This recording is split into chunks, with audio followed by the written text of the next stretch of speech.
South ఇండియాలోని అతి తక్కువ ధరలకి రత్నాలనందించే ఏకైక సంస్థ 6JVR. ఒక్కోసారి ఆవేశంతో చేసిన పనులకు తర్వాత భారీ మూల్యం చెల్లించాల్సి వస్తుంది.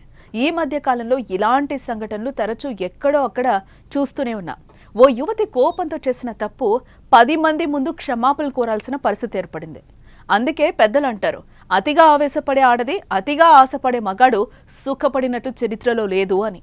ఇందుకే ఆ యువతి చేసిన తప్పేంటి? స్టేషన్లో కాళ్లు పట్టుకోవాల్సిన పరిస్థితి ఎందుకు వచ్చింది? పూర్తి వివరాలు ఈ స్టోరీలో తెలుసుకుందాం.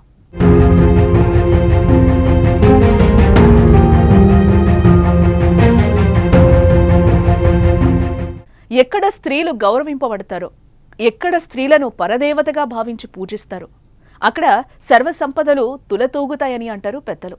అందుకే మన దేశంలో స్త్రీలను ఎంతో గౌరవిస్తారు. మహిళలు ఎంతో సౌమ్యం, సహనంతో ఉంటారని అంటారు. కానీ ఇటీవల కొన్ని సంఘటనలు చూస్తుంటే వామ్మో, ఆడాళ్ళేంట్రా ఇలా ఉన్నారా అనిపిస్తుంది. బెంగళూరులో ఓ యువతి చేసిన పని సోషల్ మీడియాలో వైరల్ అవుతోంది. ఆవేశం ఉండొచ్చు, కానీ ఇంతలా తెగబడితే ఫలితం ఇలాగే ఉంటుందమ్మా అంటూ నెటిజన్లు విమర్శిస్తున్నారు.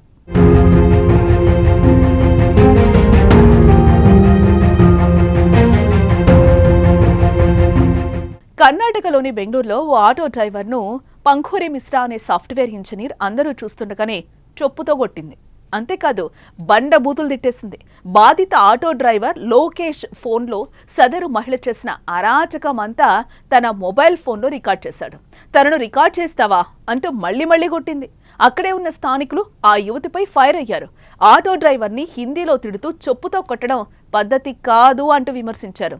కట్ చేస్తే ఆ గొడవ ఆటో డ్రైవర్ రికార్డ్ చేసి సోషల్ మీడియాలో పోస్ట్ చేయడంతో అది కాస్త వైరల్ అయింది. చివరకు వీడియో పోలీసులకు చేరింది. దాంతో పోలీసులు రంగంలోకి దిగారు.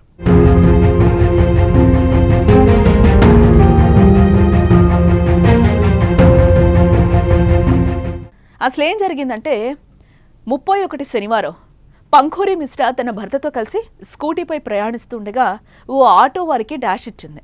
ఆటో చక్రం తన పాదంపై నుంచి వెళ్ళిందని ఆరోపిస్తూ ఆ మహిళ ఆటో డ్రైవర్తో వాదనకు దిగింది. అంతేకాదు హిందీలో బండబూతులు తిడుతూ చెప్పుతో కొట్టింది. ఆమె తిట్టడం, చెప్పుతో కొట్టడాన్ని ఆటో డ్రైవర్ ఫోన్లో రికార్డ్ చేశాడు మొత్తం అంతా. అది గ్రహించిన మిశ్రా మరింత రెచ్చిపోయింది. డ్రైవర్ లోకేష్ పై చెప్పుతో దాడి చేస్తూ వీడియో తీస్తావా, తీసుకో అంటూ పదే చెప్పుతో కొట్టింది. ట్విస్ట్ ఏంటంటే ఇంత గొడవ జరుగుతున్నా ఆమె భర్త ఆపకుండా వీడియో తీస్తూ చోద్యం చూశాడు. ఆమె ఫోన్లో మాట్లాడుతూ డ్రైవర్ తనతో దురుసుగా ప్రవర్తిస్తున్నాడని ఫిర్యాదు చేశారు. మిశ్రా ఆరోపణలను ఆటో డ్రైవర్ లోకేష్ ఖండించాడు. ఏ ఘటనలో తన తప్పేం లేదని, అక్కడున్న సీసీటీవీ ఫుటేజ్ పరిశీలిస్తే ఎవరిది తప్పో తెలుస్తుందని ఆయన అంటున్నాడు. అంతేకాదు మిశ్రా మాట్లాడిన మాటలు తనకు అర్థం కాక వీడియో తీసినట్లుగా పోలీసులకు వివరణ ఇచ్చాడు. ఆటో డ్రైవర్ ఇచ్చిన ఫిర్యాదు మేరకు మిశ్రా దంపతులను అరెస్టు చేశారు పోలీసులు. ఈ సందర్భంగా మిశ్రా మాట్లాడుతూ, నేను గర్భవతిని, నాకు గర్భస్రావం అవుతుందేమోననే భయం వల్లే అలా ప్రవర్తించాను, దయచేసి నన్ను క్షమించండి అంటూ ఆమె మాట్లాడడం జరిగింది. ప్రస్తుతం ఈ వీడియోలో నెట్టింట హల్చల్ చేస్తున్నాయి. వీడియో చూసిన ప్రతి ఒక్కరూ మహిళ ప్రవర్తన పట్ల ఆగ్రహం వ్యక్తం చేస్తున్నారు. మరి ఈ వీడియోపై మీ అభిప్రాయాలు కామెంట్స్ రూపంలో తెలియచేయండి.